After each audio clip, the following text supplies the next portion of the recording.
Okay, so good morning again and welcome to day 3 of our workshop on effective communications for Caribbean civil society organizations, especially with a focus on our Grenada CSOs, as you all know. This, of course, is under the project on capacity building and knowledge products to enhance the use and uptake of the National Ecosystem Assessment of Grenada.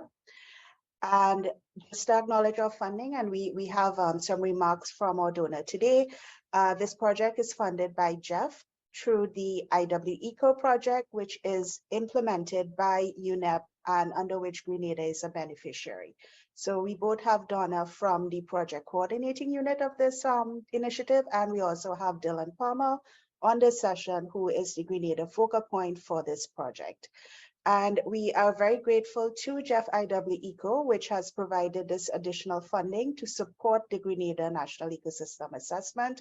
And it's a small initiative. We're doing this workshop and another product, and we will be finished with this, this initiative in March of next year.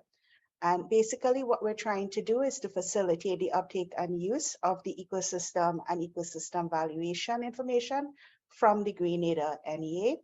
And this, as I said, is part of what we're doing today, this workshop, and we are also doing a citizen's guide to the NEA under this project. So everybody, I think, not seeing any new faces today yet, so everybody knows that I am the project manager for this initiative. And also on this call is Aditi, who is our project officer, Anastasia, who is providing technical support. Crystal is not on this one, but also to thank Melissa, who is helping as well in terms of the rapporteuring. And our course facilitator is Michelle Matthews Moranci, Michelle Matthew Moranci. Sorry, big joke. Somehow I was calling Michelle Morales for like, I don't know, a couple of days. So Michelle, and we are very happy to have Donna today for a couple of minutes to give us some remarks on behalf of the Jeff IWECO project. And with that, I will turn it over to Donna. Thanks. Good morning, everyone. Can you see and hear me? Yes? Okay. It's a pleasure to be here. In fact, a privilege, because when Canary asked if we could support this activity, we jumped at the opportunity, because the IWECO project, the IWECO is a long acronym. It's the Integrating Water, Land, and Ecosystems Management in Caribbean Small Island Developing States. And yes, it's financed by the Global Environment Facility. Grenada is one of 10 countries to benefit, but it is also one of only 2 countries which don't have a national sub-project. So it's been challenging to find interventions that we could support in the framework of the wider project. And our national sub-projects generally deal with finding innovative solutions on the ground. And then a very important aspect of finding those solutions is documenting what works and what doesn't work, and thinking about how to then upscale the things that work and sustain those things that work as well. So we started in 2017. And we will finish next year, 2023, after a couple extensions. And basically, a lot of the work of this final year is the work that you are talking about in this workshop, which is the communications. They really strategizing how to share the things that have been learned, how to do so in a way that enables or encourages people to take action, or makes it easier for them to take action. And we realize that this is very, very important. We would have liked IWECO to be present for the entire series of workshops, but we're very down on numbers now. It's virtually impossible, but we will follow the recordings and the events afterwards. It's really, really good to see good participation, and it's a pleasure to see Dylan and to know that the Dow National Focal Point is able to participate in the workshops. So I just wanted to say that if you want any resources related to IWECO, you want to understand more. I'm not going to make the presentation which introduces the project. I think that you can go to our website, www.iweco.org, and you can find out what the project is doing in all the countries, as well as in its regional components. But also you can find out what some of the issues are from our perspective in Grenada. And before leaving, I just wanted to share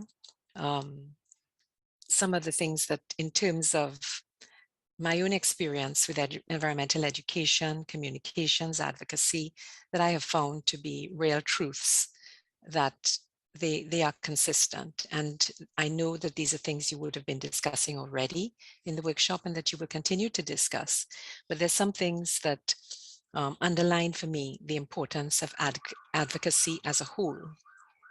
One is, of course, that advocacy is about influencing people to bring about change. And this is what you're engaged in here. It's at its core about building relationships, and that as well you are aware of. I mean, we were in St. Kitts and Nevis for a workshop, for documentation purposes last week for the national project there. And the communication, the importance of communication between the various CSOs and communities, as well as in government, between government agencies, between St. Kitts, within St. Kitts, and between St. Kitts and Nevis, and within Nevis as well. It's very, very important that, because they're working with a framework of national, federal legislation in some cases, it really is important that the drafters of that legislation, for example, understand the dynamics of the islands. And anybody who's worked in St. Kitts and Nevis is aware of the need to be sensitive and to listen to the various stakeholders and pay attention to their concerns and to know that they are not the same. So, but a lot of the work, if you're going into such a country, is about building relationships. Advocacy sees people as agents of change in their own communities. And this, of course, you also know.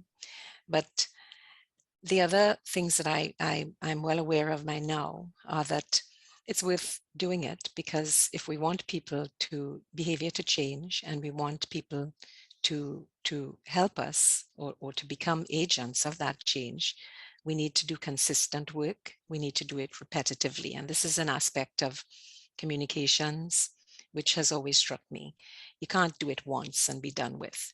You have to keep going at it, and you have to be absolutely opportunistic, because people forget, because the issues remain, they remain urgent. In many cases, they grow more urgent, and you have to keep coming back with the messages, whatever your strategy. And it is an ongoing process. It's never ending, in fact, the work that we have to do. So I applaud Canary in holding the workshop. I hope that everyone has found it to be extremely useful. IWECO fully supports the activity and sees its absolute importance. Not only the workshop, but the subsequent creation of the CSO Citizens Guide for the National Environmental Assessment process. We see this work as essential.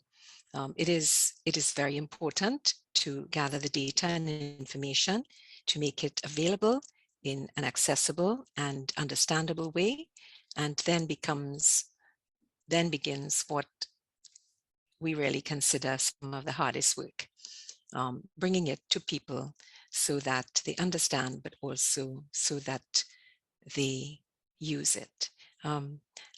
Those are my remarks, and I wish you well. I hope I can stay for most of, for at least another hour, maybe, or 45 minutes, and I will try to join the remaining sessions, but if not, I will certainly follow them in the recordings. Thank you very much for the opportunity, and it is our privilege to be able to support this activity. Thank you. Have a great session. Thank you so much, Donna. I'm just going to share two more slides just to give an overall overview, and then Michelle will talk more about today's specific activities. So here we go again. Right, we do have a couple new people, and just to remind everyone that the objectives of this workshop is to build communication capacity for CSOs in general, to uptake and utilize environmental and economic information from the Grenada NEA. But what we're trying very hard to do is actually to develop communication strategies. So within a short space of time, we will actually be going into breakout groups, and we will actually have to assign the new folks to these breakout groups, where we are actually working on specific topics that our stakeholders have told us that they want to work on. And what we are hoping to do is around March next year, as part of the rollout of the Grenada NEA, we're hoping to actually try to implement the communication strategies. Of course, CSOs and colleagues, you all are welcome to start implementing your strategies as soon as the workshop is over, but just letting you know that we will be providing additional support at that time when we roll out the NEA to pull everything together as well. We are doing about 6 modules for this workshop, and we would have done an introduction. We focused a bit on data on the last one. Today, we'll actually be talking data and information a little bit more, as well as some implementation tools. Other topics will include coming up who are the people on your team, timing resources. We're going to be talking about monitoring and evaluation of your comm strategies. And we're also looking at trying to take that next step. As I said, how do we try to implement this from now or next year? What we are also trying to do, based on interest expressed by a number of you who are working in different areas, for example, recycling, litter, coastal conservation, climate change, we are trying to dedicate some time towards the end, that if you all can come to that session to talk about how you all have been running comms campaigns, and we will have Michelle as the expert to give some guidance. So regardless of whatever topic you're working on, even if it's not part of the NEA, we can see if we can provide what we call a little bit of a clinic and a little bit of assistance. Okay, so Michelle is going to just talk about what we're doing today specifically. So go ahead, please, Michelle. Thanks, Natalie. Good morning, everyone, again. And thanks, Donna, for those remarks. Very timely and relevant. So on tap for today, folks, we are going to spend some time working on strategic targeting again. Natalie will talk more on this after I'm done, but we have a new topic for one of the groups. So we're going to do some strategic targeting on that, and then we will focus on crafting key messages, which are your broader messages, and then take some time out to refine our targets and messaging based on the data available to us.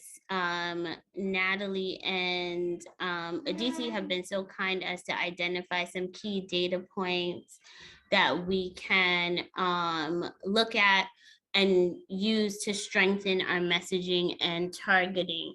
I know we have a lot of new people, so I also want to share a little reminder about our community agreements. If you have not joined us before, we think it's really important here to kind of set the tone for how we interact with each other.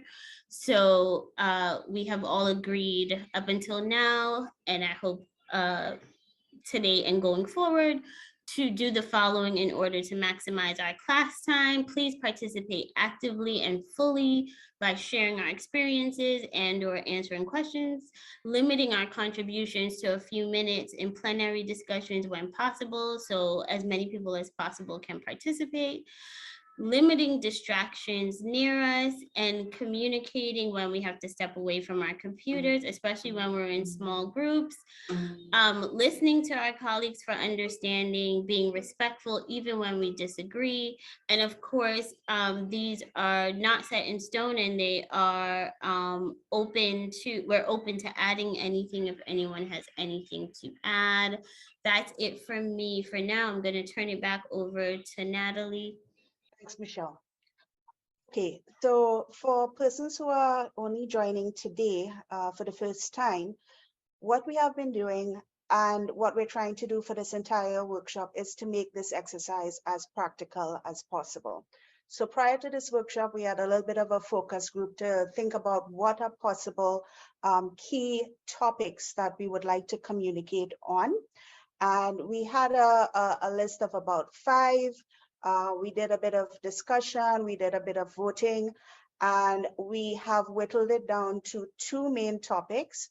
So one group is focusing on communicating about the value of mangroves and why we need to conserve, protect, restore them. That's just the broad topic. In actually today's session, we'll be looking at very specific messages and to whom we want to deliver these specific messages to. The second topic that we selected based on persons' interest was broadly something around the idea of trying to limit deforestation, limit clear cutting. And we were actually thinking initially we would try to target farmers in particular to perhaps retain or plant trees on their farmlands as a part of water security and soil erosion. Just a sidebar a bit to say that the reason we're also focusing on some of these topics is that there actually are data and information from the Grenada NEA that we could also pull into these communication campaigns. So that also influenced the choice of topics. So last session, we, in breakout groups, worked on these 2 broad topics, one group focusing on mangrove and the other one on the sort of vegetation, water security, soil erosion angle. The water, we need to come up with a better actual title, key message, but that's what we're trying to do today. But the group on vegetation, water, soil erosion had identified some particular targets as part of a more theoretical type of exercise. But upon further discussions between Thursday and actually over the weekend, guys, actually, I think I spoke to everybody in Grenada between Thursday and Sunday. Can I tell you, I was on phone with Chris, with Hayden, with Aiden, anyway. But what we were doing was trying to refine this topic. So the idea was if we were looking to convince or talk to farmers, which farming groups to work with. And Chris actually suggested talking to Aiden Forto, who is working on an OECS project on integrated land management. And he was quite receptive. I mean, obviously he has to talk to his project coordinators, etc. But he was quite receptive to incorporating a communications campaign into or as a precursor to any training he might do. So he did mention that we could, for example, focus on farmers in La Sagest as a target group to talk to them about retaining, restoring, planting trees and so forth. But he actually was quite excited about actually focusing this communications campaign on debushing, which is actually what several of you are also very concerned about. So for the non-Grenadians who may not be familiar with this term, and forgive me if I'm mansplaining, I can get Hayden or Aria or Chris to explain a little bit better, or even Joseph, one of you all. But my understanding of debushing is that the unit that's responsible for example, maintaining vegetation or cutting vegetation along roads, it's a bit of an issue. They cut too much, they go too high up, they go too far into like people's properties, but basically it's not being done in the best way possible, so that there is a lot of soil erosion and other issues that are taking place. So what I've tried to do is present this topic, and I will ask the others to chime in to clarify some of the things I have just said, like if you can explain debushing a little bit more. But what I spoke with to Aiden, who is also, as I mentioned, interested, with the permission of his colleagues, if they agree, what he is thinking is that they are also very concerned about the bushing and were in fact thinking of doing some training. So literally, if we can start the process by doing some kind of communications campaign and awareness building, his project might be able to then take it a step further by actually, whether it's developing guidelines and or more specifically doing training with the unit in the ministry that is responsible for the bushing. So what I've just done, like I said, there are two topics. One, which is mangrove, value of mangroves. That topic is fine and we're okay. We just need to kind of mold this topic a little bit better. And as such, I'm looking for suggestions, feedback. How do you all think we should take this based on these possible options that I have outlined to refine? So if I can get some feedback, please. Hi, Natalie. My feedback at this stage is that I very much support the debushing angle using that topic. There, just to expand a little bit from my experience, which has been over the last 6 or 7 years interacting with that particular ministry and unit and other things in that realm and communities, has been one that you mentioned, going into people's properties. There's been much less of that as a concern, but the ones that have been the concern is when they're cutting, they cut the grass right down to the soil and leave the soil completely exposed. Yes, they do the same thing going at elevation.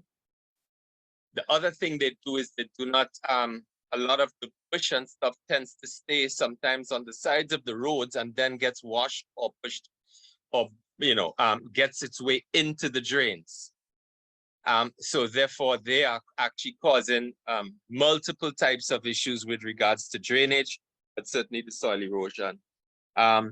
In terms of what you had up there as a slide, I do believe that going to the ministry is also important, but I also think one of the issues is also going directly to the people who run the program.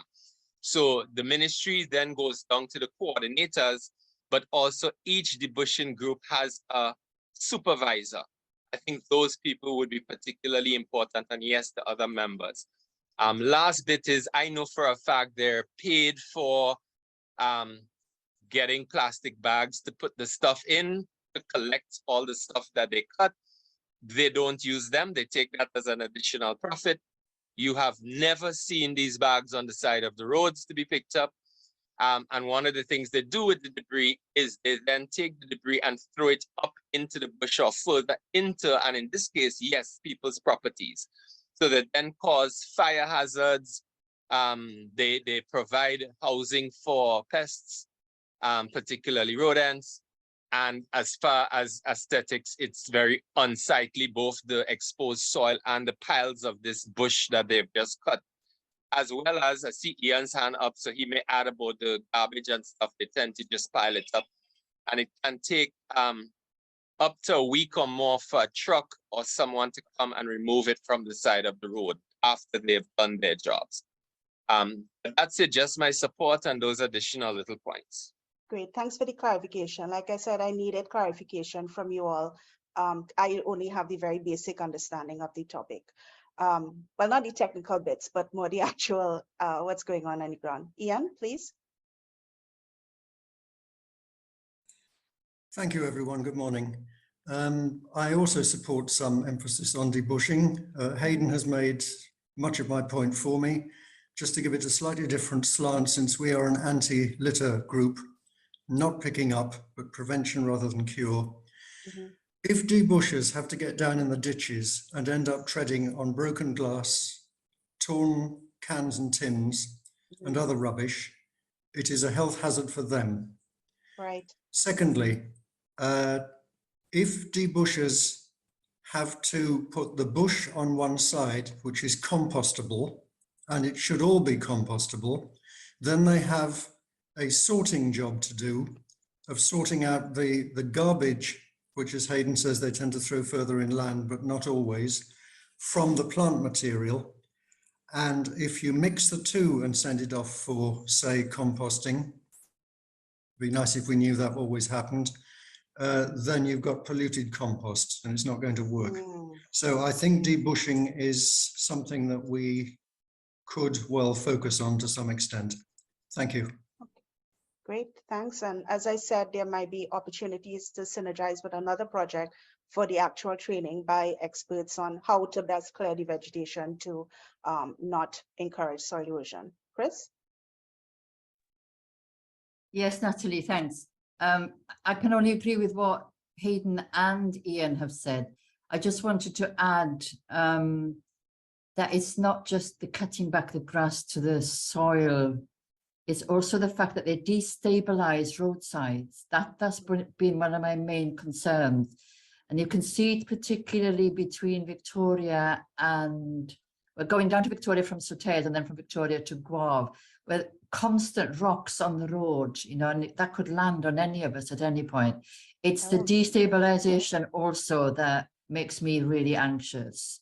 And yeah, I agree with Ian about the composting, you know, all that stuff, it could be we could have community compost heaps or something, you know, brilliant.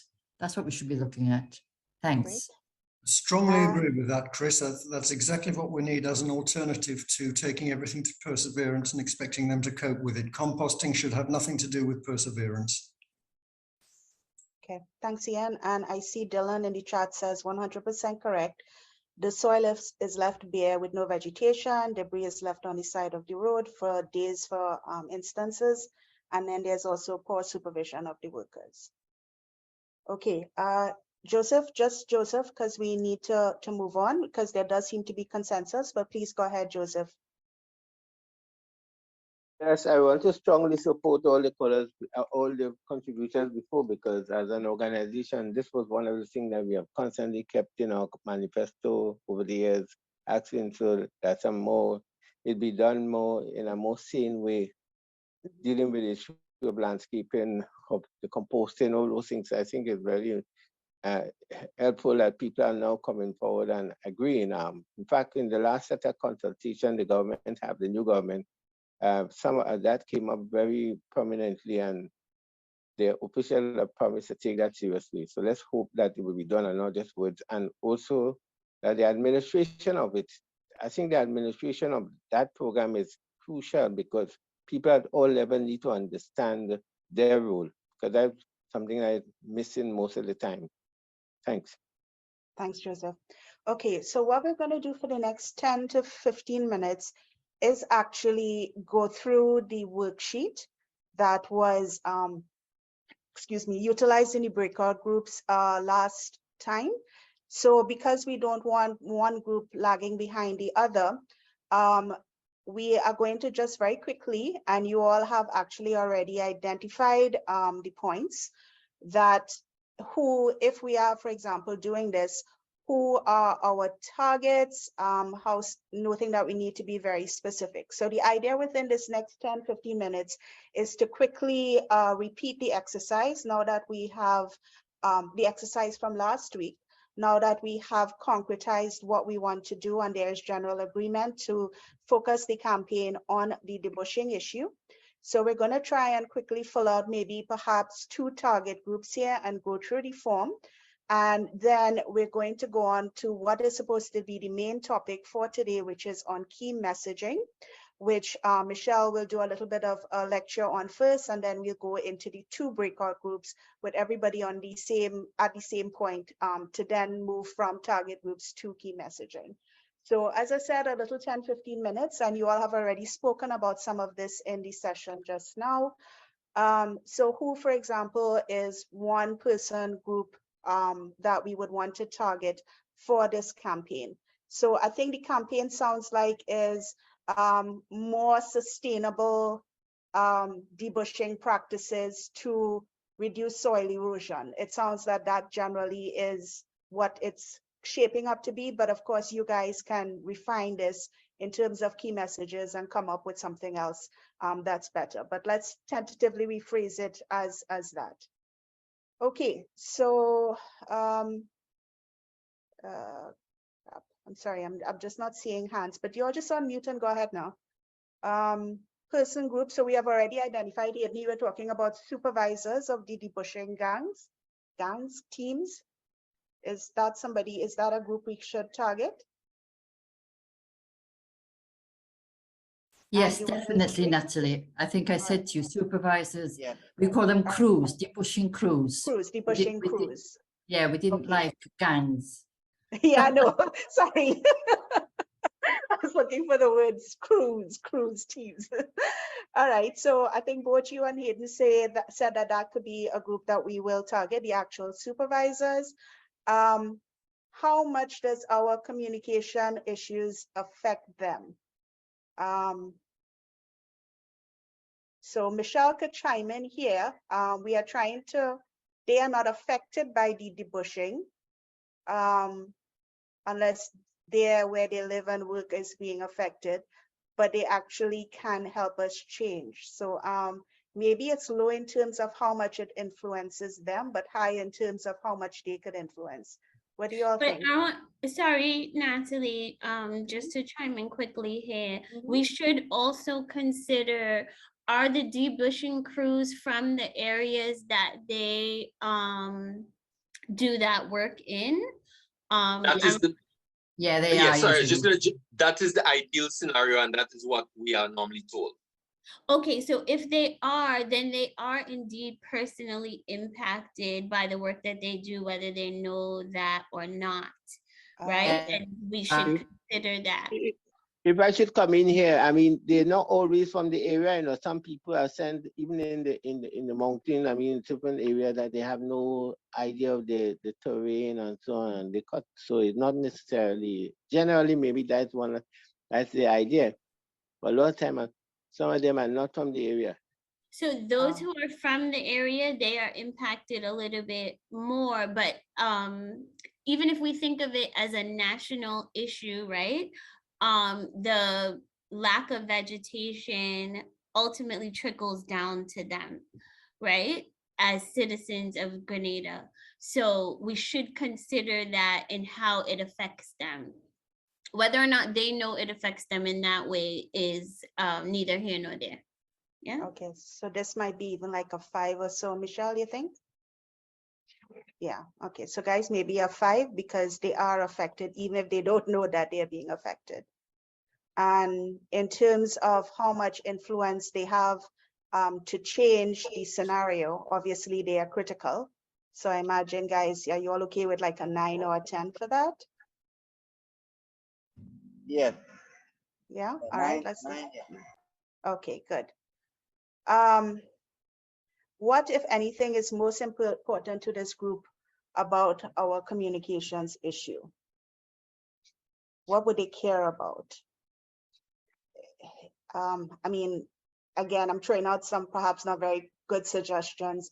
Would they care that about the environment? Maybe not. How does this make their job easier? Yes. Maybe not. I don't know. Suggestions. I was thinking about safety. Okay. Yes. About the That's glass one and of my issues. okay. And I strongly agree with Chris. Safety is a crucial area, a crucial All right. aspect, because many times the boulders come down and people sometimes just, and by the tin up, they're no safe. So the actual people cutting on the vegetation might actually be endangering themselves. Okay. Definitely. All right. So we can appeal to, hey guys, we're trying to make things safer for you all. Yeah, that's a good point. Any other thoughts? Okay, we can leave it at safety for now. And then how could this person contribute to our campaign? But Natalie, Go sorry, ahead. safety and the aesthetic. I mean, after some work is done, sometimes it looks like a war zone or a desert. So aesthetics have to be emphasized. All right. Maybe they mightn't care that much about it, but maybe they do. Because they're probably thinking, well, I need to do my job and cut down everything, but maybe they might be happier leaving something that's prettier and more attractive. So yeah, I see where you're coming from. All right. How could this group contribute to our campaign, I mean, they're the people we're trying to campaign to. Michelle, you want to make any suggestions here? Because they're not, I mean, how would we deal with this? Okay, so if you are able to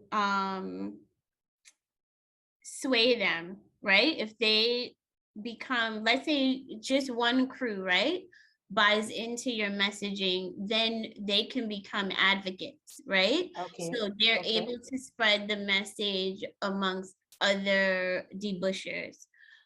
Okay. Once they Champions, buy into it. Yes, not just advocates, big them up, champs. champion. Champion. Yes. Okay. Aiden? I'm maybe in Adrian. Adrian?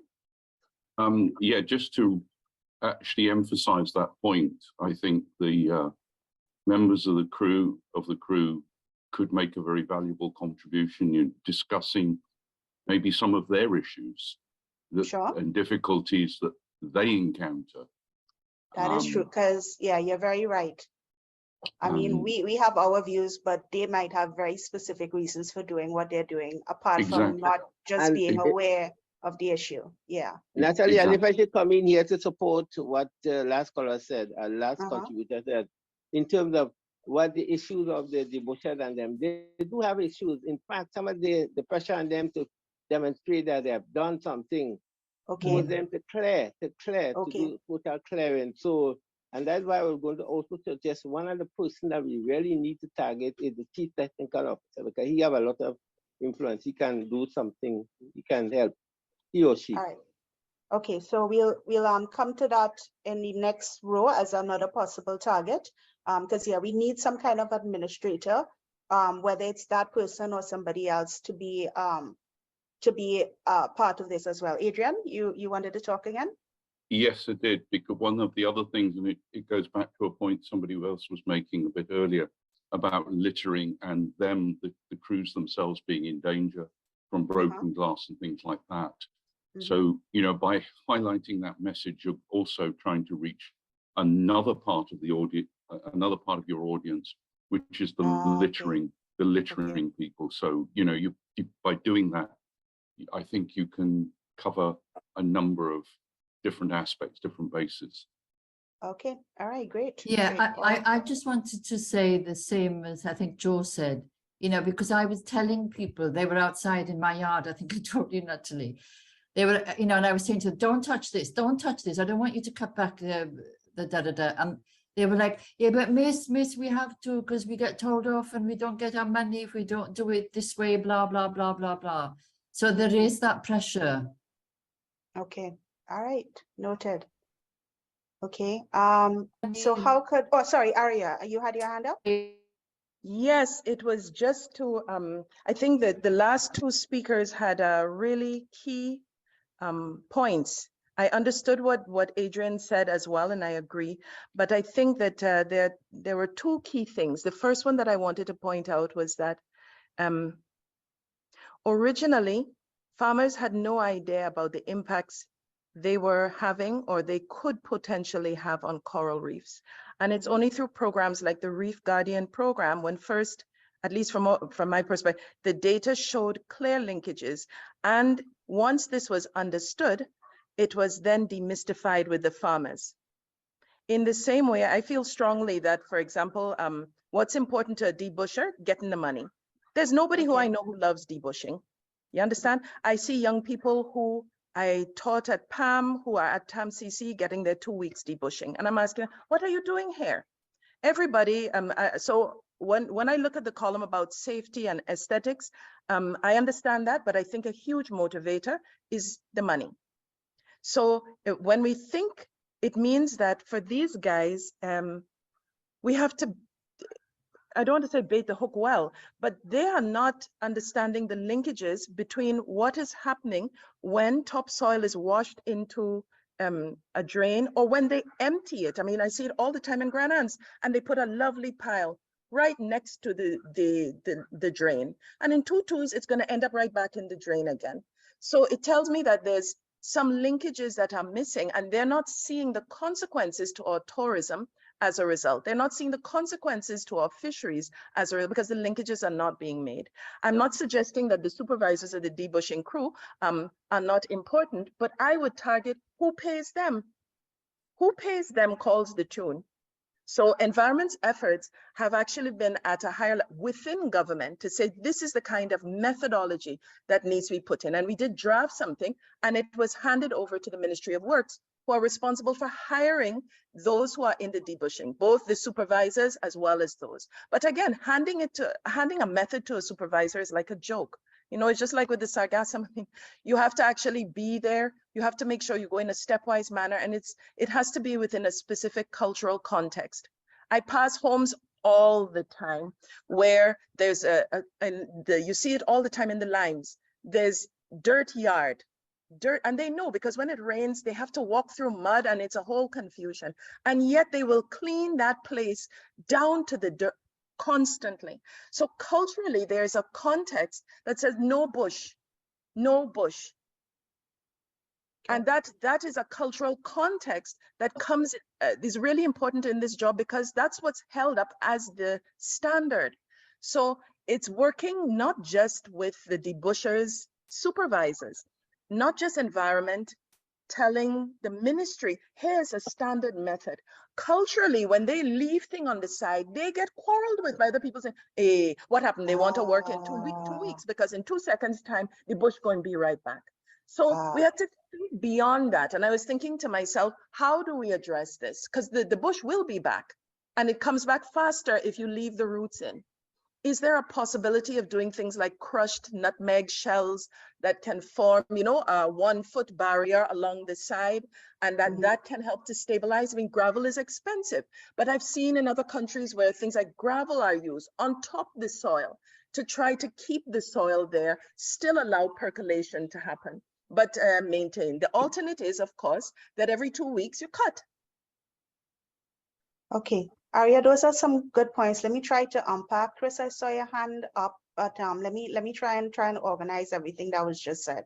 So first of all, I think we have two target groups. One is the supervisors, but I think that's somewhat a little blurred. We could leave it as supervisors and actual crews as a possible group. So they are at one end of the spectrum. So supervisors and the actual crew, I think we're mixing it up, but let's leave it at that for now. But the second group, as per Joseph and Aria, is whoever's the head of the unit or in charge of paying them. We'll have to tease that out a little bit more if the head of whatever unit is the person who actually controls their salaries or if it's somebody else. But that, I think we have our actual people doing the actions and then the people who pay them / can tell them what to do or not do. All right, so those are two things there. Michelle raised the point that if money is important to young debushers, it may be worthy to point out how it impacts their ability for future employment in tourism, etc. So and their evaluation. I mean, I think that's really important.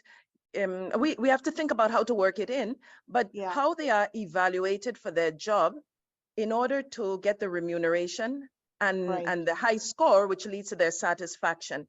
That's somewhere where we can tackle again. It's more than the method, it's also the evaluation.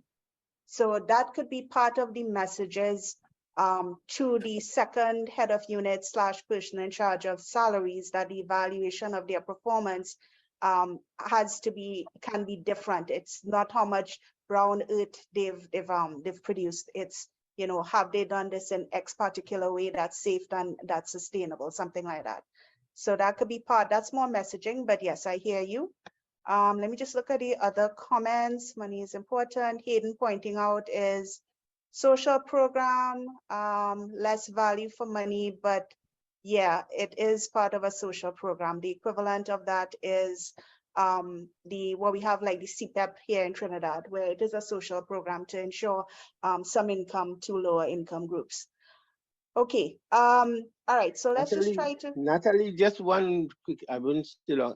One of the difficulties that over the years I've spoken to people, the chief, at least 2 chief technical officers, and they have told me that the problem they have is because how the thing is run, really basically politically come from on top, and they have little room to maneuver. They just had to let the program flow. So that is one thing we need to consider. Okay. I'm just going to take listen, Chris's that's point. exactly, Yeah, go ahead, Chris. sorry, Natalie, this is exactly what I wanted to say, because I have been complaining for a long time now, and every time I've complained to different people, you know, they say to me, oh, but it's the local parliamentary representative who selects who gets onto this debushing program. So, you know, there's a political dimension to it as well, which has made it difficult over the years to kind of get anything done or to influence anything. Okay. All right. So let's just try to finish the last column for the first target group, and then we'll just move on to the second target group. We'll try and finish this up by 10 so that we can then move on to the key messages. So if we had to engage the supervisors and the debushing crews, how and where do we meet with them or talk to them? What do you all think? I don't think we should be tackling them when they're on the side of the road sweating and trying to work hard. What other forum might there be? I was just gonna say on site, but probably on. Sorry, Dylan, I don't hearing you. Might be a little controversial. Oh, okay. Okay. I hear you. I mean, perhaps at I don't know. Michelle, any suggestions or other colleagues? Is there a synthesize? Okay. If I think this can be done in a few ways, right? Mhm. One, I mean, ideally, they will likely not be receptive to being ambushed or approached while they try to work, right? Mhm. I think we come at them through you try to reach them through means like I'm thinking like ads and stuff, right? Mhm.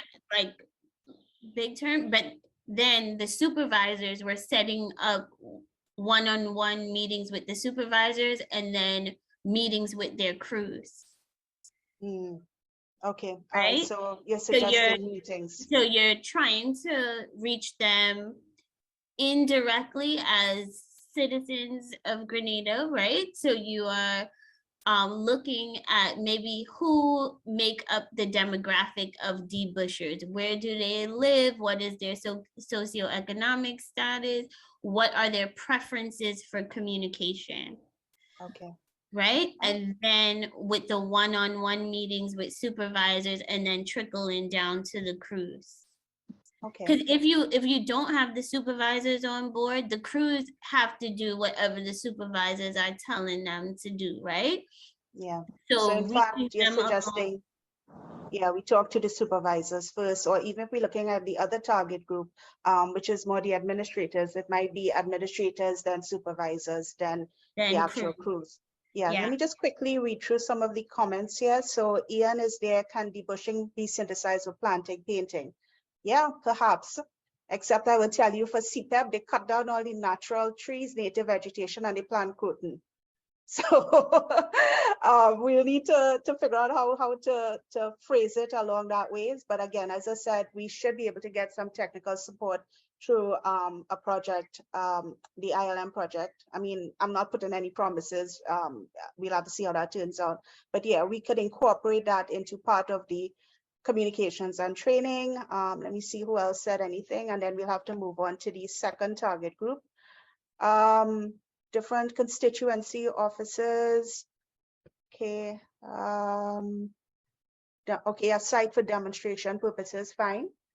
Debushers are hired through the different constituency officers. Okay. All right, so that might be another avenue in terms of meetings and so forth. And the district road officers, okay, usually have a meeting with supervisors before they go out with their crew. So district road officers might be another group that we need to think about, but I'm not sure that they are the ones controlling the salaries or the shape of the project. Parish workshops. Adrian is saying he supports Ian's point. because it would be a good opportunity to improve buffer zones, but that could come as a second phase. Yeah, so Ian, actually, yes, completely agree with your point, but it might be a second step.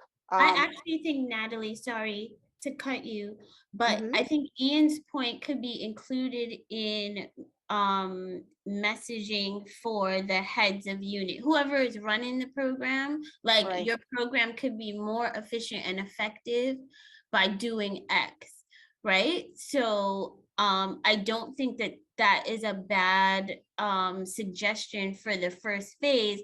Just it will be targeted towards that particular group, the second target group on your list. Okay.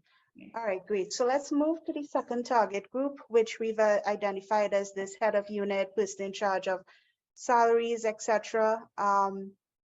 I am suggesting maybe a 5 in terms of how they are influenced. They may not care about it, but they may not know that they are actually being impacted. Yeah. And then, of course, it's high in terms of how they can affect the campaign, because they could shape the actual issue. And then the question is, what might make it relevant to them? Suggestions, including from Michelle.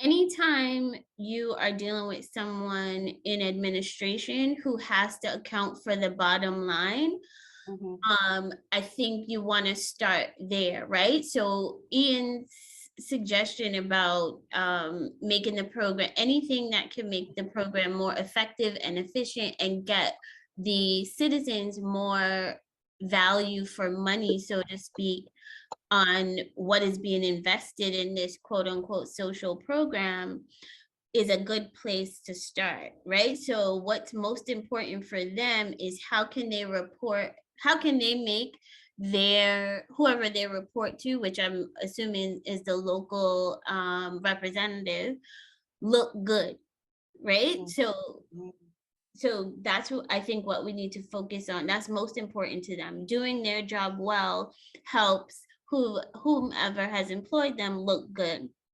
Okay. So yeah, we want to focus on that for them. Okay, and yeah, those are great points, Michelle. Does anybody want to add to that?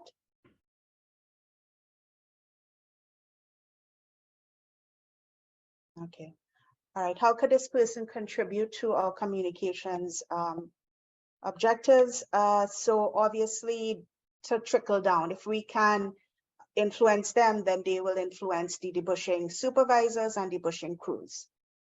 Yeah, any other points?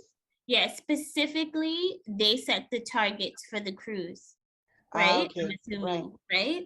So they have a direct impact on making sure the campaign goes further. Okay.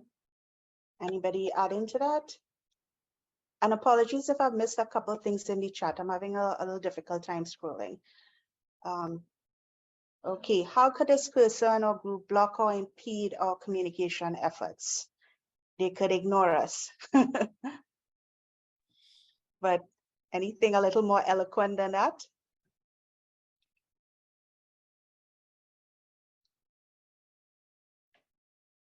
They could put policies in place that make it worse. Okay.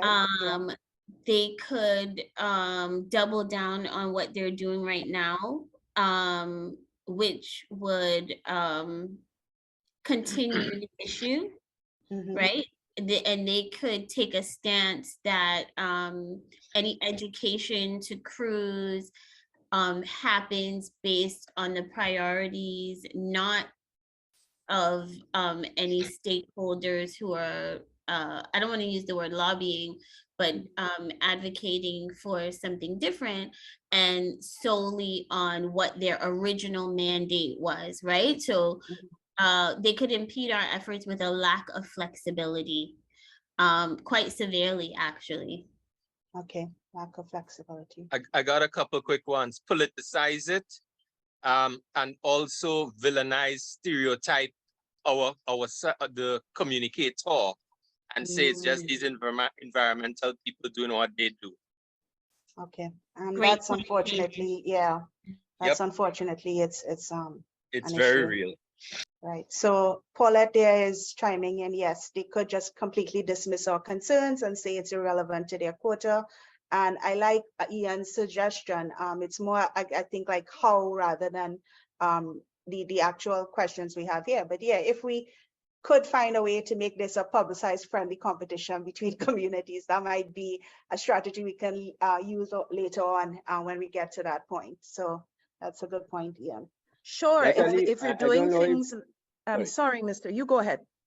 Yeah, I know if it might be useful here. I think just as the people in tourism, the tourism authority normally have a training program Mhm. for the people who engage in the tourists, like the vendors and so on. Maybe one of that could be insisted as a precursor or as a prerequisite for employment in the debushing. Ah, okay, okay. So more like, okay, I hear what you're saying. I'm trying Because to what express happened is it. that Yeah, because what happened, even though the tour guides and the vendors and things, they are self-employed, they must go through that process before they're okay. able to get licensed to do And the if we can fly the include train. that as part of training, it might Yeah, change everything long-term wise. yeah. Okay, great, great. Michelle, anything else to add? Because, oh, sorry, was somebody trying to chime in? No, that was me. Go ahead, Right. Natalie. If you want to add anything else, but I think we can move on from this point. And like I said, actually go ahead and talk first, Michelle, and then I'll sum up. No, I was just gonna say what Mr. Antoine, what Joseph suggested is really part of the how, so the products and the platforms, Mhm. which we'll get to in Thursday session, hopefully.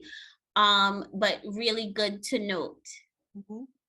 Yeah. Also, Ian's thing about the friendly competition, but those are good to keep noted here so that when we get to that point, we can revisit them more. Okay, so then to build on what you're saying, these are good points, but it's more the how to get them to do the stuff rather than how to engage them initially. So it might do, however, be just engaging them. It might just be trying to set up meetings. Is that where you're getting to, Michelle? Yeah, kind of. I don't think those would be initial engagement strategies, but look a little further into the strategy, right? But they are good ways to engage, so we don't want to lose them. Okay, so Does that good make sense? points, but as it pertains to this worksheet, it might just be let's meet with them first to talk about it, something like that. So a Right. couple people have elaborated on Ian's point, and we will note that for the next session. All right, when we get to that. Okay, so we're going to move on now, but as I'm telling you all throughout this course, we're actually collating all of this, trying to tidy it up into sort of draft campaigns. And right now we want to move on to the topic of key messages. And Michelle is going to chat a little bit about that, and then we'll go into some breakout groups. I would say go ahead, Michelle. Okay, so we are talking about key messages now, guys, which is really at the crux of how we will reach the people that we're targeting. Okay, so what do we need to consider when developing our communications campaign messages? What is the issue at hand? Why is it important to us? Why should it be important to others?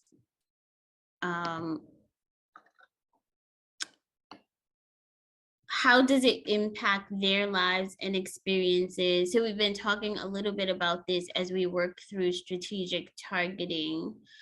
And it's also very important, obviously, in messaging, right? What language will strike a chord with them and inspire them to take whatever action we're asking them to take? How can we use it and that language? Sorry, I'm really bad with this, with my trackpad. How can we use it, that language that strikes a chord with them, in the most succinct and relatable way to craft effective messages? So these are some of the things I want us to consider when we're developing key messages But best practice, I'm gonna stop share for just a second, so you guys can focus on what I'm saying. Best practice is to develop 1 to 3 key messages. You don't want to have more than 3 key messages, because it kind of dilutes the strength of your campaign. Key messages should communicate the broad ideas that you are trying to get across, your main sticking point or your main issue that you want to connect with people. You develop 1 to 3 key messages, and then you take those key messages, and based on your target audiences, you drill down into more tailored messages, more nuanced messages that specifically speaks to the target you're trying to reach, right? So you could have 3, let's say you have 3 key messages, and then for every target, you've taken those key messages and drill them down into 3 to 4 really specific, nuanced messages that speak directly to your target in the language that resonates most with them, about the parts of your message that they can most relate to. So I'm going to share screen again so we can go through some practical tips on how to develop a key message, right? Sorry. Oh, gosh. Here it is. We want to provide a statement, your central idea or the analysis or cause of your issue. It outlines why the change is important. We want to provide evidence, which we've been talking a lot about, using the data available to strengthen our messages, right? So you want to support your statement with easily understood facts and figures, using tailored language that speaks directly to whomever you are trying to reach. Give an example, make it personal, or at least humanize it. Put a face to the issue you're highlighting. Sometimes, and we talked a little bit about this or kind of glossed over it with the debushers, the face that you're trying to put on it is the person you're talking to, right? So using as much as you know, as much as possible about what you know about them to craft your messaging helps a lot. Creating kind of like profiles for your targets, which we do quite a bit in using that strategic targeting tool, helps to develop messaging that speaks to them. Let's reference our overall goals and objectives, highlight what we want to achieve through our efforts. And then always, your key message has failed if you have not provided an ask or a call to action. You have told me how this issue impacts me. Now what? What do you want me to do about it? Do you want me to spread the word? Do you want me to stop cutting down the vegetation to the soil and leaving the place looking like a desert? Like, what do you want me to do about it? Do you, or maybe the call to action is not so severe. Maybe what you want me to do is to go to training to learn better habits. But that will form the core of your key issue-based communications efforts, your call to actions, right? So now, are there any questions, concerns, comments about key messages and the rationale behind how you develop key messages before I move forward? Natalie? Yeah, I'm a little bit confused. Okay, so I understand for the entire campaign, regardless of whoever it is you're targeting, whether you're targeting the Prime Minister, the communities, whoever, there Mhm. must be like 3 high-level messages, right? Mhm. How then, and what you're saying, I'm just looking to confirm. Mhm. Every time we think about our target audience, so let's say we're tackling, okay, let's go back to the debushing issue. So we have 2 groups. We have the supervisors, crew, then we have the administrator.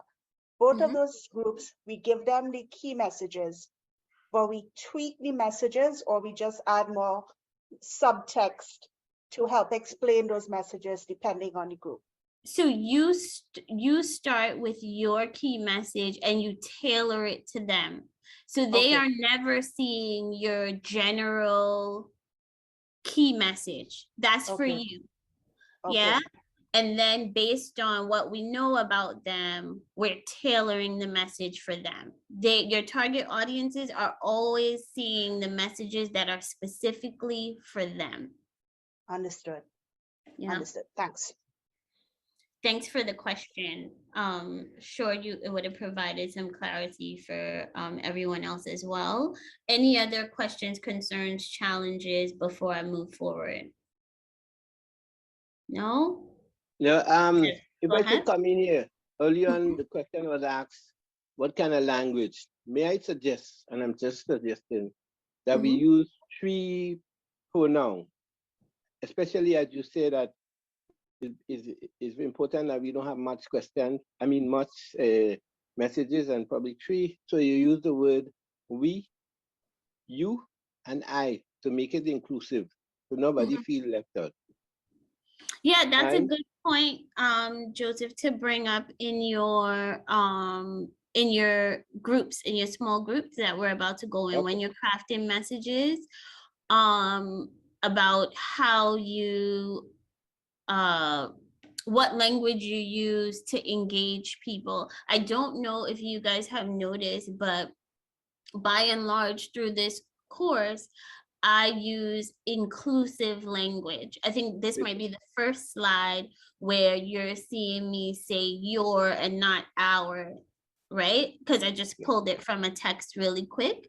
But I use very inclusive language because I would like you all to feel like we're in this together, because we are, right? I'm here as a helpmate to you. And so if that is the kind of feeling you want to evoke with the targets that you've identified, using inclusive language is important, and it's a very effective tool or means of getting people's buy-in, right? When we make it so that people feel like it's us against them or they are in the wrong, it can be a much harder way or an uphill battle to get them, to feel like they're in league with us. So using inclusive language is important. And I want to thank you, Joseph, for highlighting that. Yes, thank you very much, and also for expounding on it, because I thought it was necessary to share that when you asked the question earlier on what kind of language, although it might not have been meant for me to answer here, but I just thought that I should say that at this point in time. Thanks. No, I'm glad that you did. And so that brings me to our strategy tool number 5, right? This is just a checklist for us to use in our, in any campaign you're working on, but for this course, we're working on 2 specific campaigns. So as we go into small groups, which we are about to do, to work on developing our key messages for our campaigns, I would like you to take this, oh gosh, sorry guys, to take this checklist into consideration. You want your messaging to be clear, right? To use conversational language and stay away from jargon. I have worked in environmental communications long enough to know that sometimes those of us who are most passionate about it, sometimes those of us who are more on the technical side, Natalie, right? Can get bogged down in the jargon because we understand it, right? We know what the technical terms mean. So sometimes, are you feeling called out, Natalie? Yeah, have I been doing that in this workshop? No, not in particular. We want to stay away from any language that makes the topic unapproachable or feel like, oh, that's for those people over there, or that's for those environmentalists, or, you know, or those people who like to make a racket on the side of the road, right? We want people to feel like if we're talking to and with them.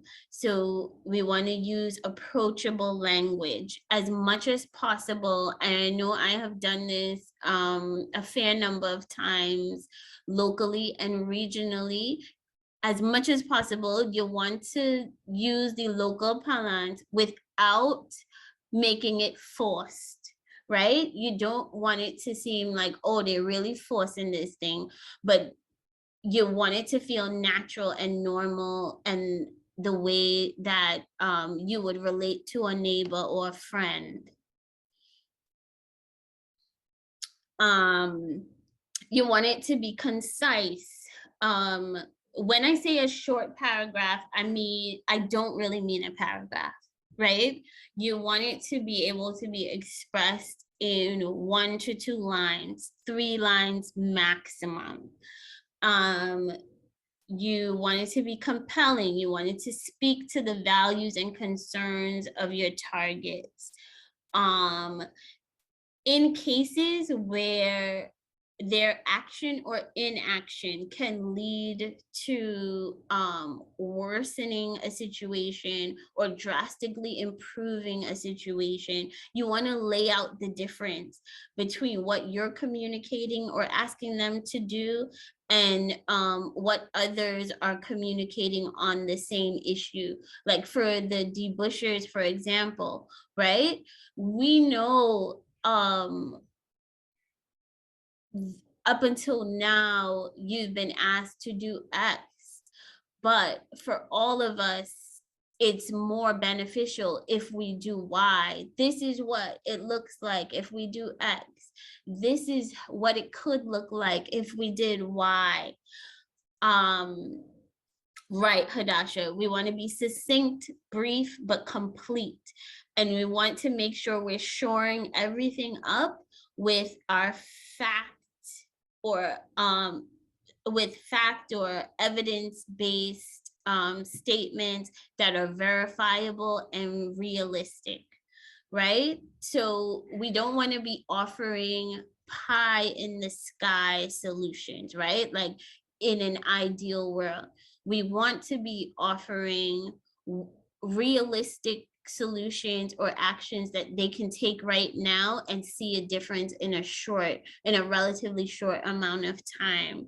Does that make sense to everyone as we head into these small groups? Anastasia, we can open the breakout rooms at 10:30. Does that make sense, guys? Or do I need? Yeah, I might need a little bit of clarification here before we continue. Okay. Okay, so can we, for instance, open up what I have in the chat or what Aditi put in the chat? So I'm hearing what you're saying, use conversational language, stay away from the jargon, but then it's kind of juxtaposed against use data and use scientific information. I mean, obviously there's a place we can meet in the middle. But yes, so you have to use the data, but you have to simplify the language in a way that makes it relatable to people. Because if you're giving me data that I don't understand, then I've missed the point and you've missed the point. I think what it comes down to, Natalie, is explaining the data like you would explain it to an 8-year-old. Okay. That's Without insulting anybody. Right. Exactly that. You're not insulting them. You're not talking down to them, but you're explaining it at a level of someone who didn't train for this, right? So they Right. don't know all of the technical terms. You want them to have a basic understanding of what the issue is that you want them to make a behavior change around. Okay. Can I, again, because we're using debushing and that's fresh in everybody's mind, could you maybe open Oh, up you the want soil? that one? Okay, Yeah. sorry. Oh, sorry. I didn't check. Can you just open it up and I give an example? Yeah, hold on. You know, I've tried to put in some info. So just to allow me to also put some caveats. Remember, we are trying to promote the uptake and use of information from the Grenada NEA. So what I've done is I've gone through the second order draft and pulled out literally excerpts. Now, this is just for this right now. We'll figure out how best to use the information, which actually there might be more of by the time we get to another draft, etc. But for now, I've pulled out little bits and pieces that we could perhaps try to weave into our campaigns. Michelle, can you opening it up or am I? You opening it up? Okay. There we go. So less on the causes. Scroll up, down a little bit, sorry. Where do you want to stop? Okay. Increased soil loss. Clearing and cultivation of areas near to rivers can exacerbate erosion of soils into rivers and lakes, steep slopes. I mean, that's okay. I literally cut and paste stuff, right? So it may not be totally relevant, but suppose the scientific information that we want to get them to understand, and let's say we want the administrator target group to understand this. So one key message that everybody could possibly know about is we want them to understand the impacts of cutting the vegetation on soil erosion, and then a possible subset of that message to the target group, which is the administrator, when we try to explain the bigger picture, could be cutting vegetation, causes soil erosion, it affects our water supply. Help me out with both levels, the big key message, if that could be one, and then what would be the sub message using this, which doesn't have too much facts and figures here. I didn't actually get that much, but yeah, help us out. Give us an example, if you Okay, can. tell me your first one again, Natalie. All Sorry. right, so the key message is we want you to stop cutting so close to the ground because that, and I might be mixing up the levels here, because that promotes soil erosion. Right? Okay. Or we want you to stop clear cutting all the vegetation alongside the roads, leave some vegetation there. I think that's kind of a key message. Okay. But then the sub message to maybe the administrator to give them the bigger picture is, if we do this, what I was saying of water supply, but it could be sedimentation of our beaches and coastal areas and therefore affecting tourism. If that could be a sub message to help them understand the issue, right? Okay, so your key message was actually pretty clear and using simple language. Let's deal with your sub message, right? Or your tailored message. Let me first see who's in the chat. Oh, no worries, Hayden. Thanks for the heads up. So sorry guys. So what you would say is this action, the clearing of the of all the vegetation, right, leads to sediments going into the, is it the sea and the bush and the beaches? Is that what you're saying? Rivers right? and Into and the sea, waterways, yeah. right? Yeah, waterways, right. Leads to And sedimentation. that means that it is ruining the clarity of our waters or whatever for tourists, right? And we get X amount of tourists a year. As you know, we depend on tourism as one of our main industries and a key employer. You're affecting how we as Grenadians make our money, right? I mean, simple, you know, you want it to be really simple. Like, this affects jobs too. We understand that on one end, you're trying to create jobs, but there's a better way to do this so that we're securing jobs for everyone. Or Right, for that's a lot of verbiage. What would be a simpler, like if we had to do it in the exercise? A simpler way to say it: save the vegetation, save our tourism industry, right? Okay, great. the And that could be our sub message. Excellent. exactly. Excellent. So Okay. you want to make sure because even I know sometimes we think, oh, these people are administrators or they're in a higher position, or even like the ministers and stuff. A lot of times they do not understand the technical language, and they rely on the technocrats in their office to kind of translate stuff for them. You do not want to be at the mercy of you know, a technocrat who is not as invested in the issue as you are. So you want to make the language as simple as possible to make sure that whoever you're trying to reach understands on the first read or in the first meeting with you. Okay, can you also scroll down a little bit? Yes. Towards the last strength. So just to explain for this one, I actually have put in more facts and figures, more figures and quantitative information into the mangrove one. To apologize, we have information in the NA, but there was we just need to double check the references. So I wasn't comfortable putting it in here. But let's say we had something that said, Grenada has X sedimentation rate linked to deforestation, or some sort of statistic where, I mean, I always, on one hand, we're being told to use statistics, but how then do we pull our statistics? Let's say we had a particular statistic here to use. How do we pull that into the sub message? Because as you said, the key messages is internal. How to pull in a statistic into the sub message? Give me an example of what might be a sub message in that case. Or a data point that you want to highlight. Okay, forests contribute to water security. I think there was an actual figure, like to the value of this amount. Oh God, no, I'm gonna have to come up with a better example. Adrian, give me a figure, just some arbitrary figure. You know what I'm trying to get at? How much forests contribute to water?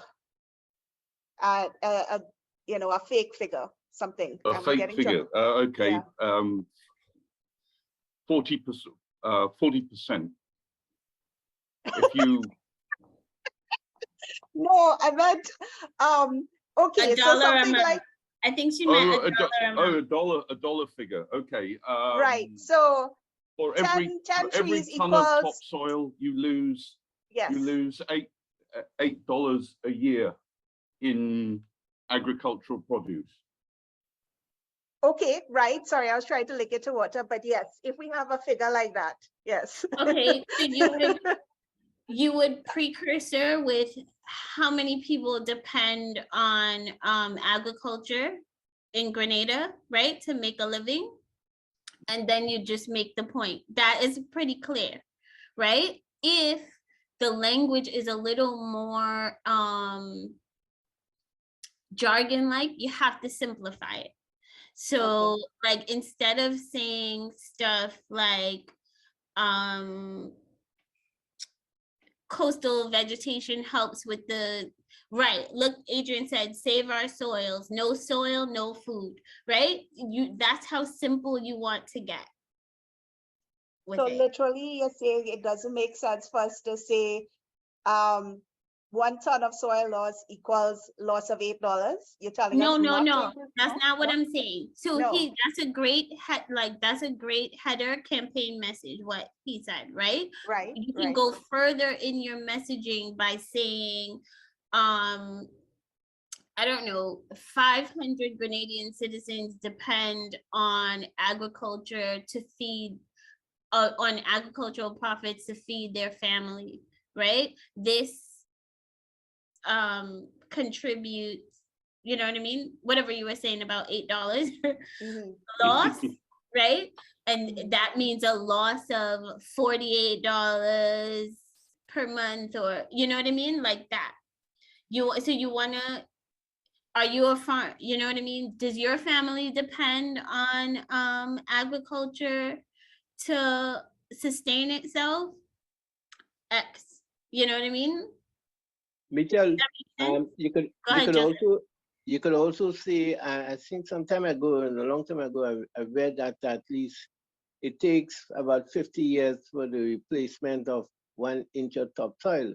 So probably some of those kind of messages could be Exactly, communicated. exactly. So in my Right. lifetime, right? I don't want to tell you guys how old I am, right? But I'm not 50 yet. But what you want to say is, in messaging, right? If you're under the age of X in your life, if you're doing this work and you're removing this topsoil, it will take X number more years for it to be replenished, right? And that has X effect on you, on your kids, whatever. Mhm. All right. So I feel, I mean, we will go so far in this course, but I think this is an area we'll try to have to improve on, because a lot of our messages, well, not our messages, but our information go to that extreme in terms of the numbers. So yeah, so We what you're want to saying is, use the numbers. I think as we try to craft the key messages and then we go in later and fine tune with the data, yeah, it'll be easier, right? Okay. Working with the actual data points that we're trying to pull out. okay, all right, great. And we have some, as I said, some better quantitative data in the mangrove one.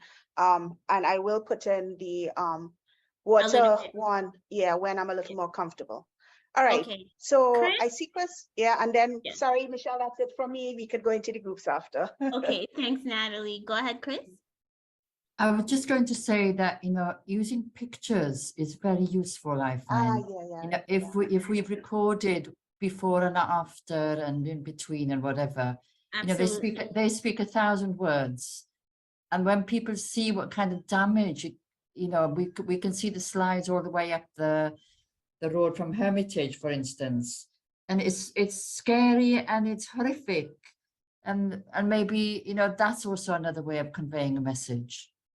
Absolutely. Okay, so I will interject to say Adrian made that point in the chat. He gets all huffy if he's not credited for his ideas.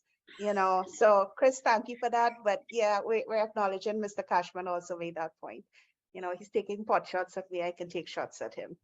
Where you're concerned, Natalie, I've got a thick skin. All right, sorry, Michelle, go ahead. Okay, so now we're going to go into small groups where we're going to develop up to 3 messages, max 3 messages, folks, for the 2 projects that we are working on. So the mangrove and the debushing, right? So you'll go into the small group that you prefer to be in, and we'll work through developing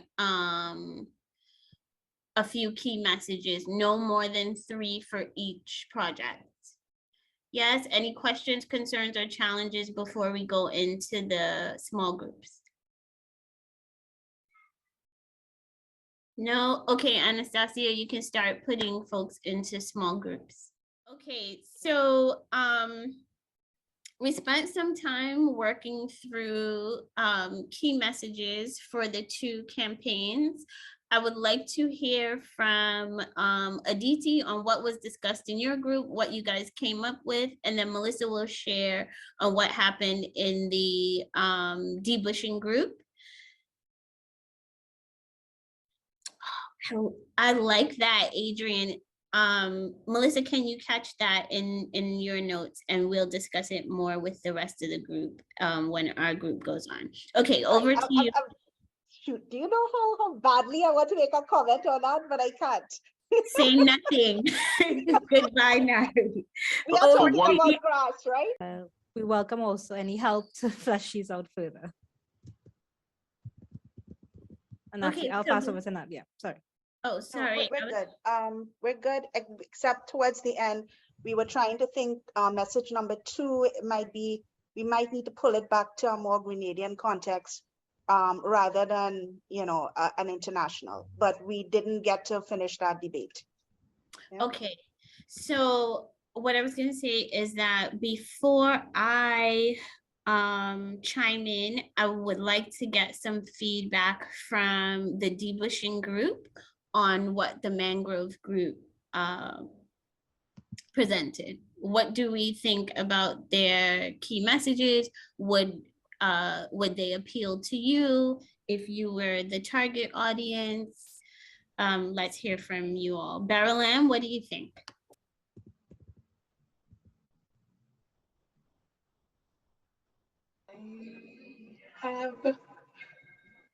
As a statistician, I am really happy to see that the group used the empirical information that was available from the documentation. And the saving the manuals can save futures from death. Yes, I would, they look okay to me, and I am really happy to see the statistics within it. I am nothing. I think it was the last one. I didn't quite. I think it was question right. This one, key message number 3. I'm not too sure. I understand it, and I get that the group didn't finish it, but I think I'd like an explanation to key message number 3. 2 and 1, I think I understand, but 3 is a little bit cloudy for me. Oh, so I think maybe the key point we may not have articulated well is that for all of these, our key, our target is the minister, the minister of planning perhaps. So we're trying to tell him, while overall we are concerned about, we know we are concerned about people's dependence on the mangrove for goods and services. We're trying to be like, these are your constituents, minister, take care of them. That was kind of where we were going from, you know, but can others add if they want to.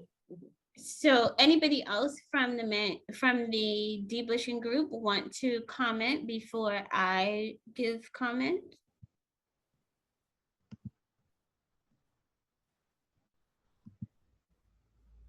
Okay. I've got one question. I've got a question on this. I know your message is for the minister, but how do you think he's good? Do you think the minister is going to understand the language that you're using? I'm looking at transgenerational benefits. I mean, I deal with environmental economics, and even I struggle with that one. Okay, so I mean, I'll let, of course, my colleagues chime in as well. We could improve the language, definitely. I think we were trying to get the points done. So have it as a point. But colleagues from the mangrove group, you want to chime in? Yeah, we hear what you're saying, Adrian. Yeah. Okay. Okay. So if nobody else from the debushing group wants to chime in, what I will say is I think overall a good effort.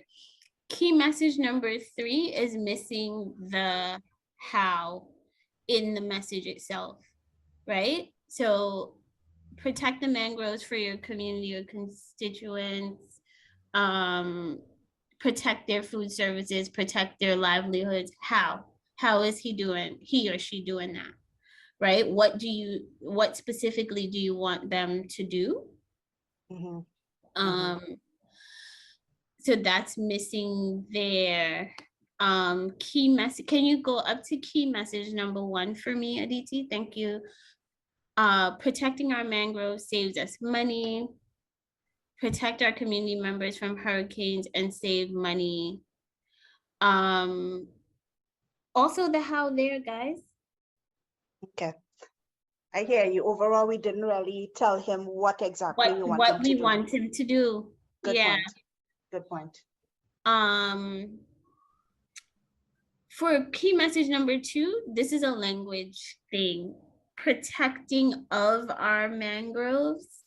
I would take the of out. I don't know why it's bothering me so much, but it's really irking me, right? Protecting our mangroves shows we are leading in terms of using mangroves for nature-based solutions. I really like this as a way of kind of doing having them take stock of and kind of pitting them against their colleagues, like, you know what I mean, throughout the region. Like, we want to be a leader, and so this is, I think that's pretty good.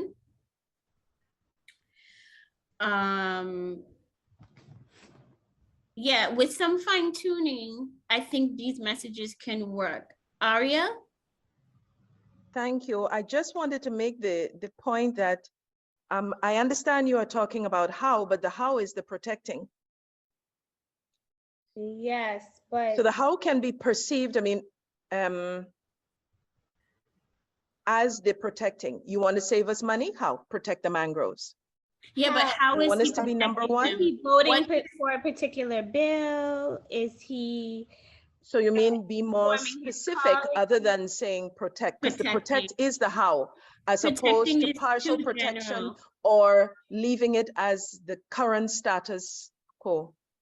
Mhm. Okay, but Protecting there are is- a lot of different ways. So, okay, so we have to have some more Yeah, discussion. so, Yeah, so in yeah, I your hear what summary- Michelle is saying. We need to tell him, you need to support this bill, or you need Exactly. to, you know, yeah. Like, you can put support X bill, period, protecting our mangroves saves us money, right? So drawing the connection between that bill and saving mangroves. Right. So Aria, we know that's not actually what we need to tell him to do, but we try to just get the general thing. There Right, is, right, yeah. of course, Yeah, yes. this is just an example. So we Expand as can a flesh reminder, of that out course. a little bit more, what we want you to do, Minister. Minister, we want you to, you know, yeah. Exactly. Because he might come back and say, I am protecting our mangroves. I've done X, Y, and Z, but obviously you guys think he hasn't done enough. Right? Right. So we have to define what protecting means to us in order to get the action we want to see. Yeah. Very good effort. And you guys kind of jumped the gun by using the data that Natalie provided, because that's supposed to be in the next exercise. Oh, sorry. That's okay. That's okay.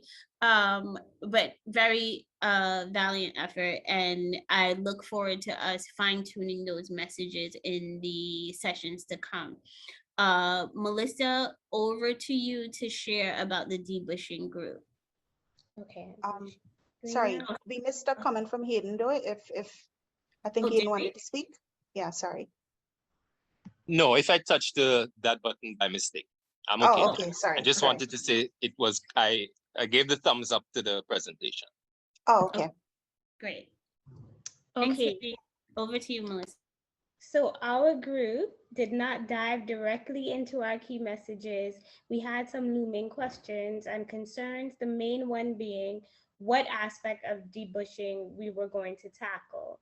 So then we came up with a few things, debushing as it correlates to soil erosion when persons are inadvertently chopping down the bush. From a solid waste perspective, we would like to avoid the creation of excess waste filling the landfills and leading to fires, as well as adversely contributing to climate change. The potential of missiles or debris being generated during debushing by cutting down to the soil and injuring vehicles and pedestrians. And also informing debushers on debushers on better practices to aid in an overall more sustainable method of carrying out the work. So our consensus was that we could tackle general best practice for debushing that promotes broad key messages, right? So then we went into a brainstorm and we had some very well thought out and verbose contributions around what key messages could be. So Hayden said, as part of your debushing practices, it is advised that you do not cut the bush or the grass lower than 2.5 inches, or this may result in projectiles being launched that could injure your crew or passerbys. Any higher than 2.5 will result in regrowth being too quick or too soon, and tools could be provided to assist. And then it was Adrian who gave us something short and sweet. Debushing is back breaking. Don't cut so low, save your back. And then Barrelan said, when you cut too low, our future is impacted. The future of our food supply could be impacted. This was a point that was highly debated. And so when we went on to our streamlined messages, we did not include this. Hayden said debushing causes soil erosion, which then clogs the drains and leads to flooding, and then higher levels of sedimentation in our freshwater and eventually in our marine environment. What we landed on in terms of streamlined messages were 2 quite catchy messages. So the first one being land clearing and debushing need to change. Don't cause the soil to wash away by the way we chop each day. So we are targeting here the debushers themselves and to some degree their admin. And then for the second streamlined message, we had, how do you measure up? 2.5 inches is where we want to be to protect pedestrians and motorists from projectiles and keep the bush neat and tidy.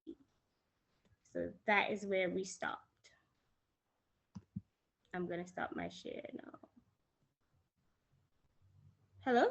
Oh, Melissa, don't stop share so that we can get feedback. So people, here goes Ian. We said that came up, Ian. 2.5 to stay alive came up. We were like, it's taken. Panos has it on lock, right?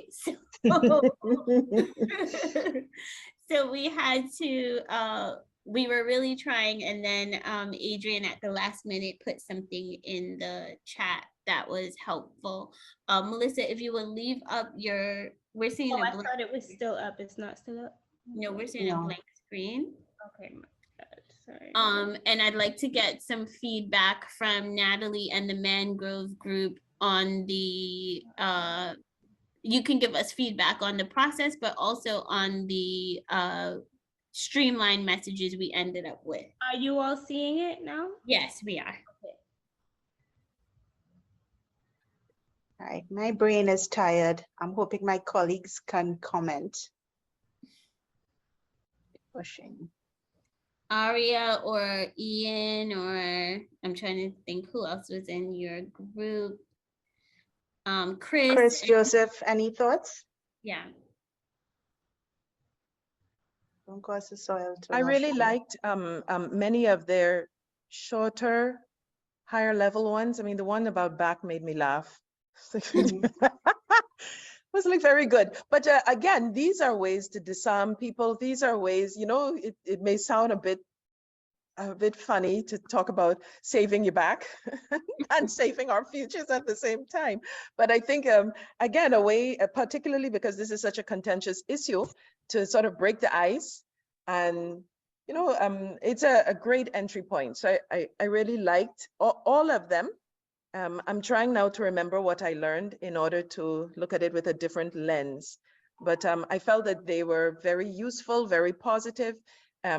Each one in my mind could be justified with further elaboration. So if they need to, we could expand, which was very important. I really liked to the debushing group, right? That was a great way to incorporate Adrian's suggestion into our streamlined key messages, what Aria said. So she added, save your back, save our future, right? We didn't use it because we couldn't really think of a way to make it more relatable, but it works that way. And with a little more context, put it under streamlined, Mel, please. With a little more context and massaging, it could work if we add the save our future part to it. Debushing, and before that, debushing is backbreaking, don't cut solo, that part. Any other thoughts from the Mangrove group on the streamlined key messages for the debushing group? If you were a debusher, would any of those stick out to you? Or the admin in charge or the unit manager in charge of debushers? I love the message, you know, save your back or whatever it is. But the Yeah, reality can I is- say that completely appeals to me too, Chris. well, because they're using weed whackers now. They're not, most of them are using weed whackers. So that they're nobody's back- bending down to do anything. And that's why they don't okay, out okay, of okay. the- Oh, up the oh, well, I roadsides. suppose that's debunking it. Are they all though? Because at least I know for here in Trinidad, the CPAP people in my area are, I see everybody else with weed whackers, and in my area they're using cutlass. Yeah. It's not Those- all, and then they tend to be both. So there's normally one weed eater in the group, but at least 2 or 3 guys with a cutlass in most of the crews I see. But I'm only on the South St. David's kind of side, so I don't know. I can't give a statistic for the overall island. Even if some are using it in some areas and we target those areas with that messaging, it helps. Yeah, Or- in some parts, they use like you have sometimes 2 people using weed eater or weed whacker, whatever you call it. But usually it's 1 person and the rest use cutlass and so on. But there's an issue around the weed whacker or weed eater because it causes problem, and it also is a source of conflict between neighbors and also drivers who sometimes get their windshield damage. So I'm just flagging Yeah, that. that was one of the things, Joseph, that was one of the things that came up in our discussion, Hayden having been victim of that before. Okay, so. You all see Ian's comment? I think Yes, that's a I good love one. it. I was just It's about great. to bring it up. So Yeah. Ian has suggested to us, debush, don't de-soil, right? And I think that's a Yeah. great starter for a message. Yep. And Yes, then we can and- just add some context at the end. And maybe you could add that point where it takes so many years for the regeneration of an inch of soil, as I mentioned earlier on. Mhm. Yep. Yeah, if we As add a some of that sub-message. context, it works a lot. Okay, so I think we're all in a really good place with our messaging, our beginners messaging, and we're right at 11:57. So what we'll do is end here for now. The time went by really fast today, huh? Or is it just me? So we will take some time to go ahead, Aditi.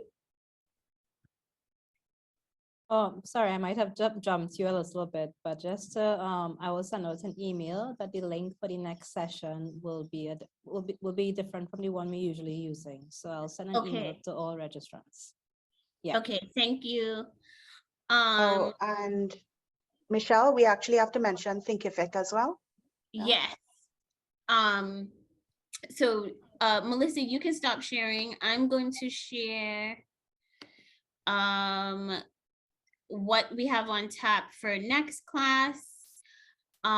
Additionally, just a reminder, this is a verbal reminder, guys, that we need to, everyone should sign up for Thinkific.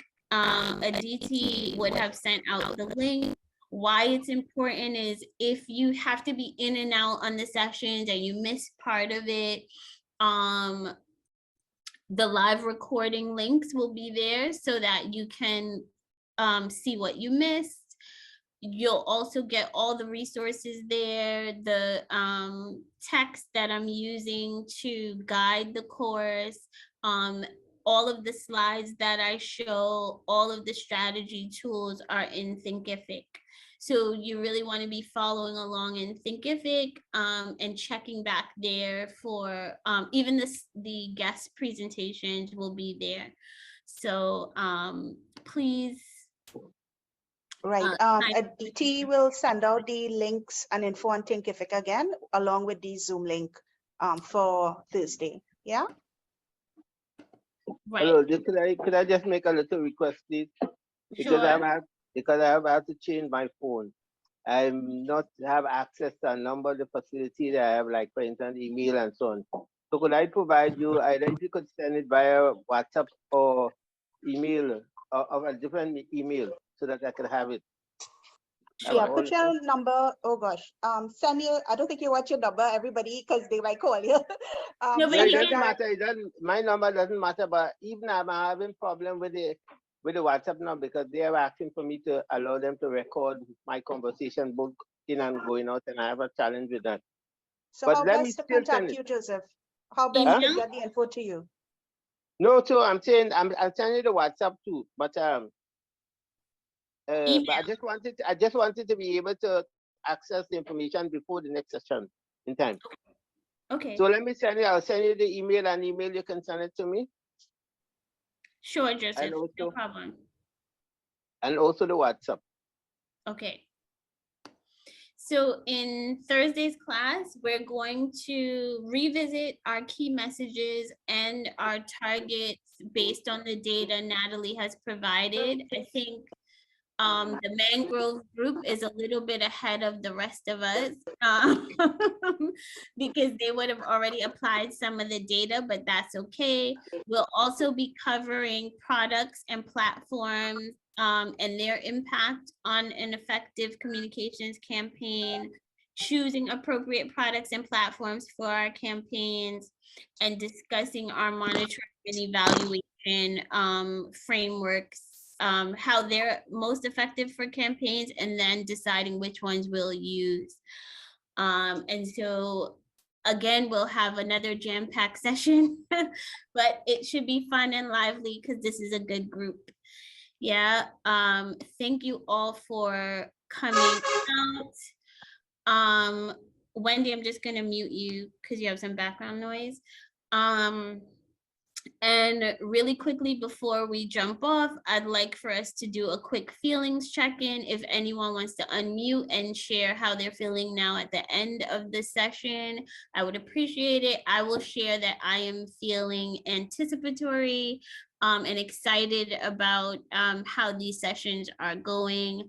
Anyone else, feel free to share. If you don't want to share verbally, or you can share in the chat.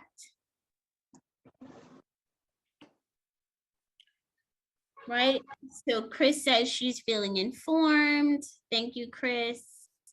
Anybody else want to share? I'm feeling really happy that we are really getting into the heart of the matter now. Nice. So, and being able to apply. Thank you. Thank you, Aria, for sharing.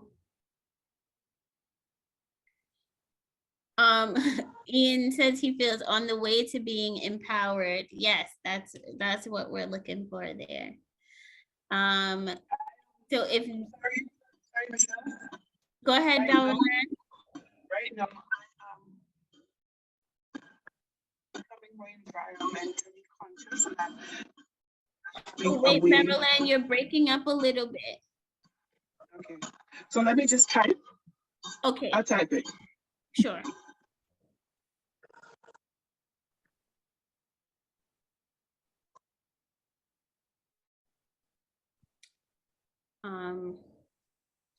So, you know, Aditi, can we put the Thinkific link also in the chat just in case anyone wants to grab it? but Aditi will also send it out in email. Bye, Hayden. Thank you for coming. Oh, we're just waiting for Beryl's response so I can read it out, and then we'll Right. Just in the meantime, I just want to thank Aditi, Melissa, and Anastasia. You guys are working very hard and manipulating you. many things. Thank you very For much. sure. Thank you. Yeah. So. Luann says, this is so informative. Thanks. Thank you, Luann. Joseph says, I'm feeling truly encouraged. Oh, that's lovely. Thank you for sharing. Berylin says, communication tools to enlighten me on the path. Nice. So glad, right? So we hope everyone will, I'm going to update. Hadassah says, with sessions like these, there is hope. Excellent. Thank you for sharing that. I'm going to update the Thinkific as soon as we hop off of this session. And so you'll have sessions 1, 2, and 3 there. Adrian feels warm and fluffy. Also me, Adrian. I'm also warm and fluffy. So yeah, so I'm gonna update Thinkific as soon as we hop off, and we will see you guys on Thursday. Thank you for coming and contributing and participating fully. We appreciate it more than you know. Okay, bye everyone.